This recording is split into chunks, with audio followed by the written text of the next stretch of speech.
Hello everyone and welcome back to JS Outdoors. Today I'm going to do an unboxing video specifically on the StopBox system. Now I've seen a lot of commercials on this and I've also seen a lot of mixed reviews from people praising and then also pointing out a lot of flaws that this system has. So I wanted to take some time and unbox it, get some initial thoughts on it, and then hopefully do a follow-up video on the StopBox as well. So that way I can give you an honest opinion of what I think about the system. Now, StopBox is conceptually a pretty cool idea. It's not necessarily what I would consider like a safe.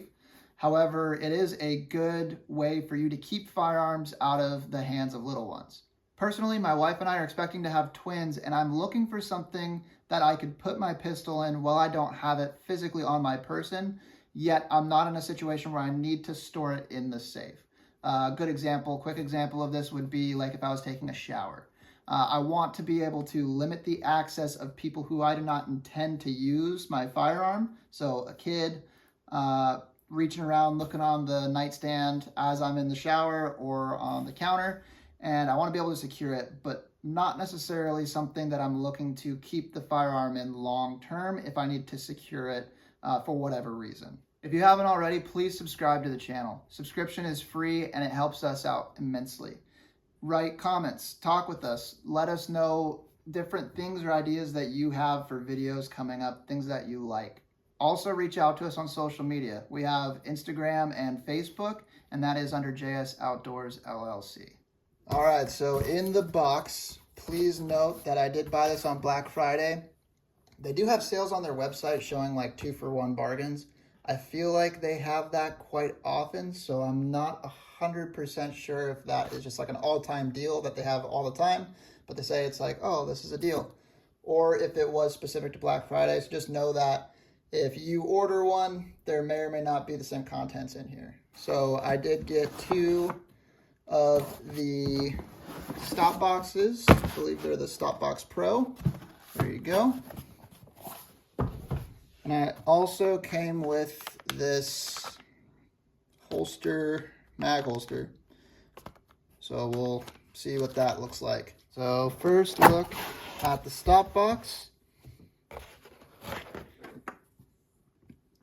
Got the StopBox itself.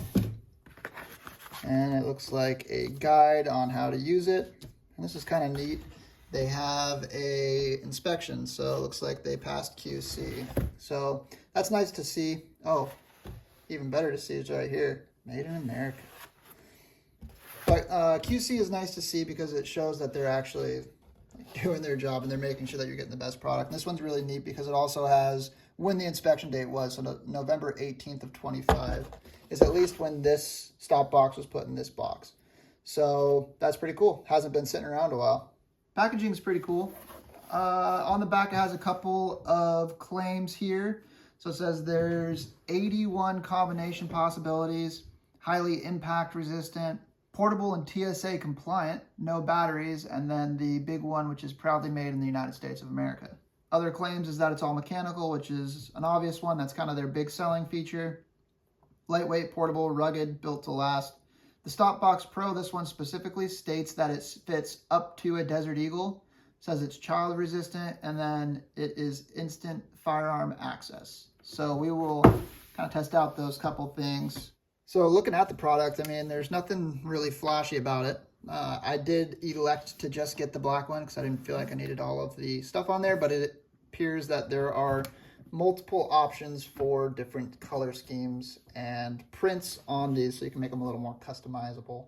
So the specific construction of the box is a polycarbonate. It's an ABS construction. Appears to be pretty sturdy.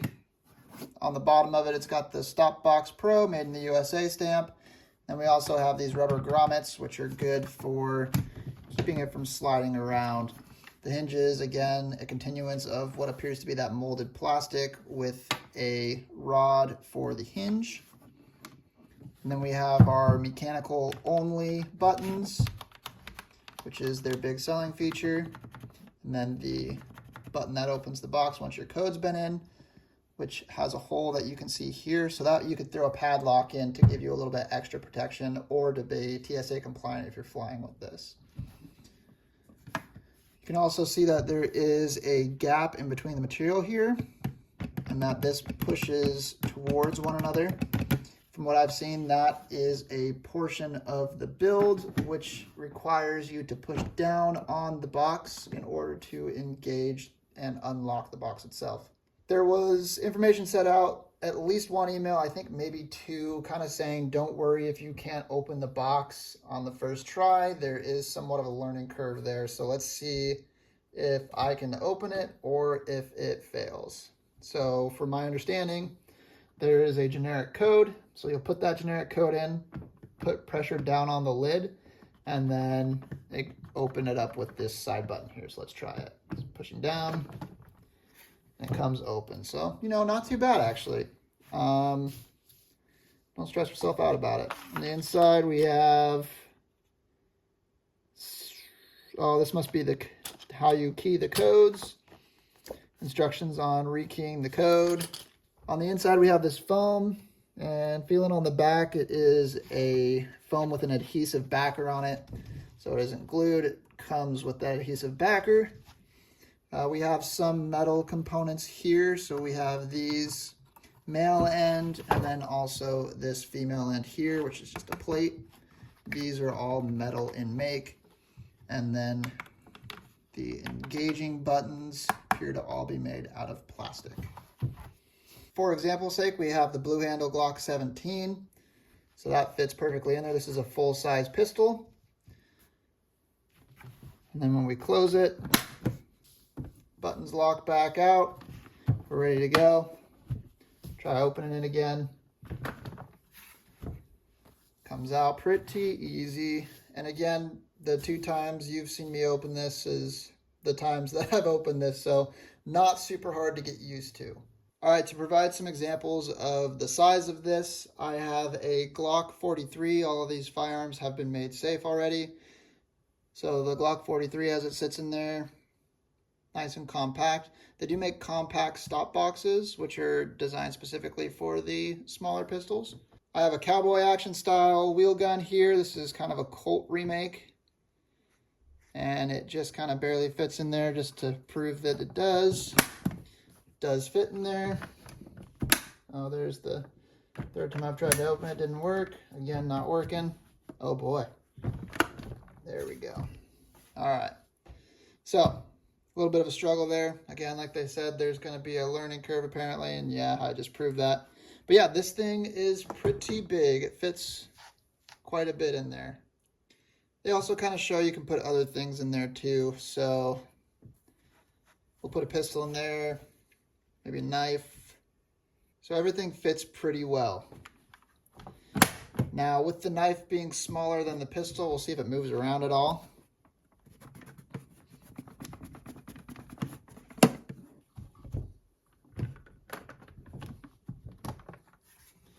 Looks like it stayed in place. But yeah, hopefully you can see this. There is some size discrepancy on it. So just trying to see if with the larger frame of the pistol, would that allow for this to move around? And it seemed to retain it pretty good.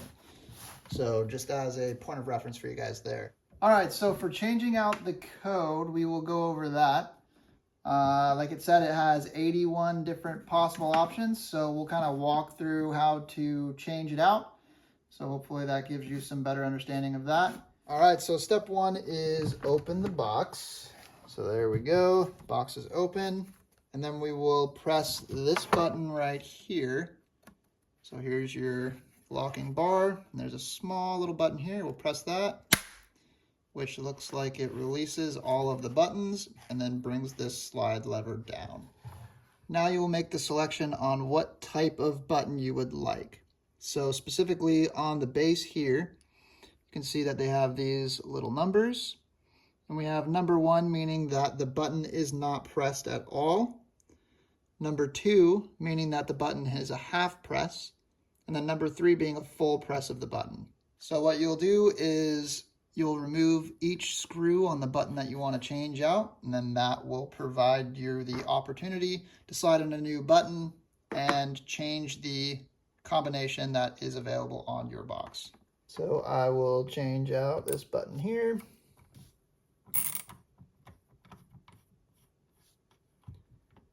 Trying not to lose the screw. Button comes out. Now we'll change that from a 3 to a 1.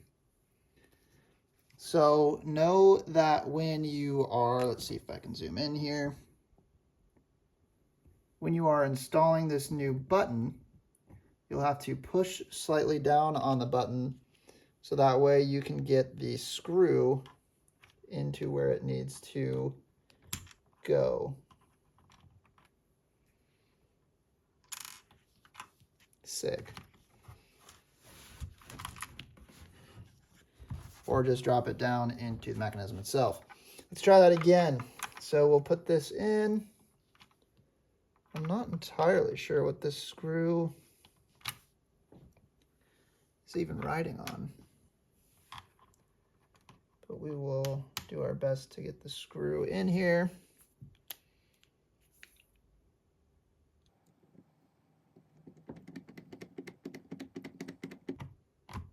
Okay, looks like the screw just rides on this little bar here and contacts it. So, I mean, there's the potential for a wear point right here, but it looks like they machined a notch in there preemptively, so maybe it won't wear as fast. So that should do it. All right, so with the new combination in, and it's just this button for example's sake, push the new combination, push the unlock button, and then we'll also push the slide bar lock button, or release button as they call it, which will make the combination stay engaged, allowing us to close the box. Okay, and then your new combination is in, and you can actuate it and then open the box. So it's pretty easy to change out these keys. And again, there is a half press, it looks like, too. So there is a lot of opportunities for different combinations for you out there. All right, trying to see how fast this is. Again, this is a blue handle pistol, so it is just a chunk of plastic. We'll see how fast I can try to get into this thing. So yeah, it's pretty quick. Not bad. Oh. Okay, a lot slower there.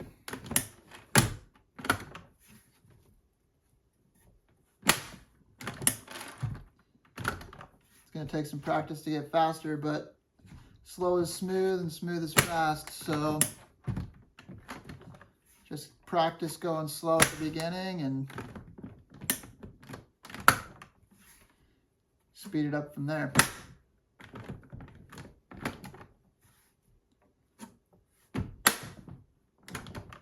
I think the biggest thing to remember is going to be pushing down on that lid, which is a component of the unlocking mechanism. But I mean, we're getting pretty quick here. Ooh, missed the button.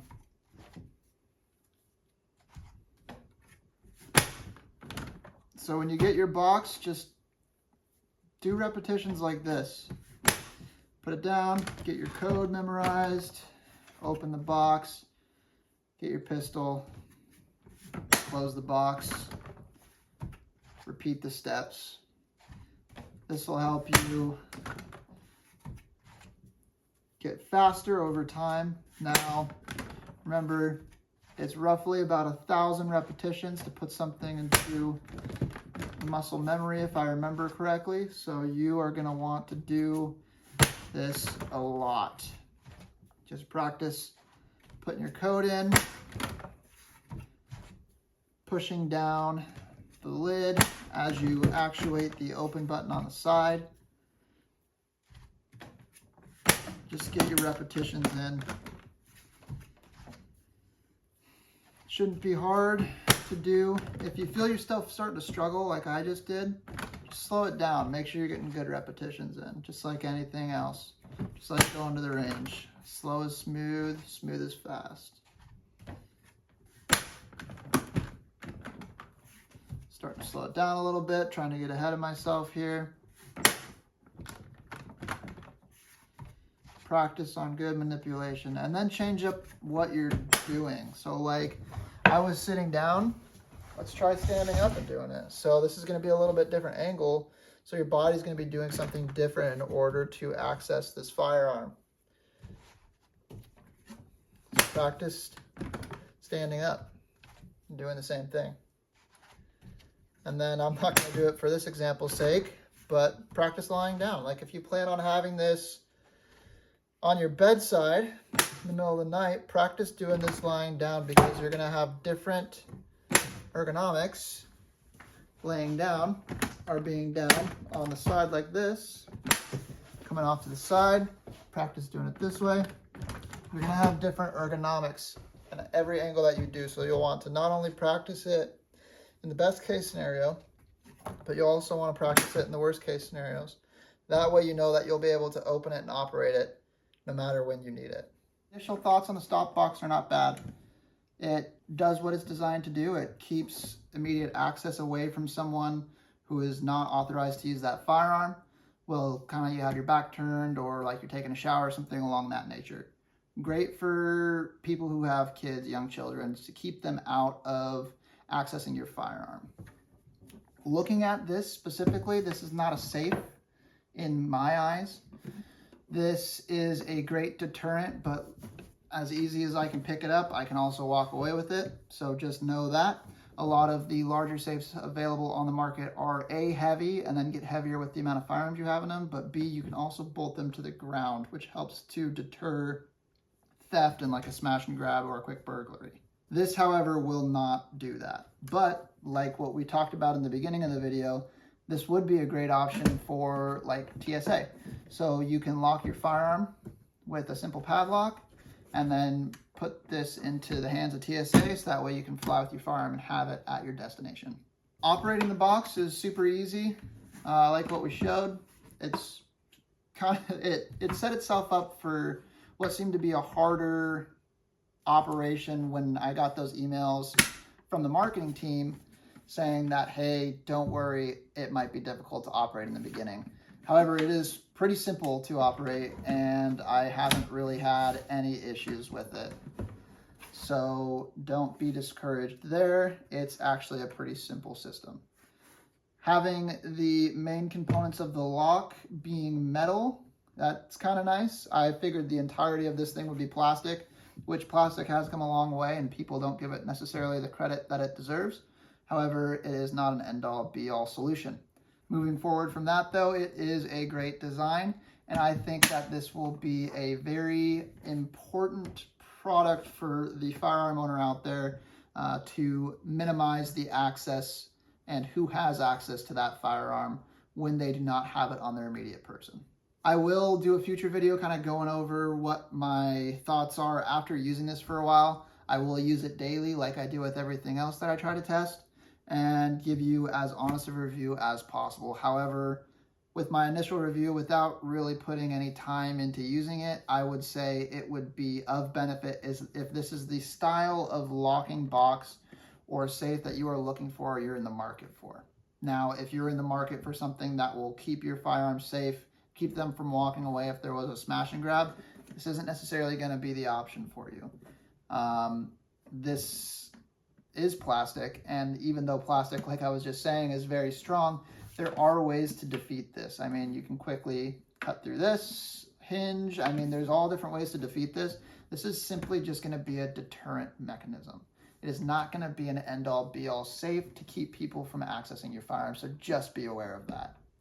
I will try to drop a video specifically just going over changing out the keypad, because I know it might have been hard to view on this video, so I want to make sure I have a very clear video showing how to change out the key combinations on this StopBox, so that way you can reference it in the future. If there is something specific you would like to see with StopBox, again, this is the StopBox Pro, so if it's a different model, I don't have access to that unless StopBox wants to send me one, which I doubt, but I will do my best to answer any questions or put out follow-up videos if there are things that are unclear after watching this one. I do enjoy doing torture tests, and I think that this would be a great opportunity, great product to do torture tests on. I, however, don't want to buy more stop boxes if I don't have to, but if we get to that point and people really want to see a torture test on this, a true torture test, I'm willing to entertain that. So let us know in the comments if you want to see a torture test on these things. All right, everyone, thanks for watching the StopBox video and my initial thoughts on it and unboxing. Be sure to stay safe and get outdoors.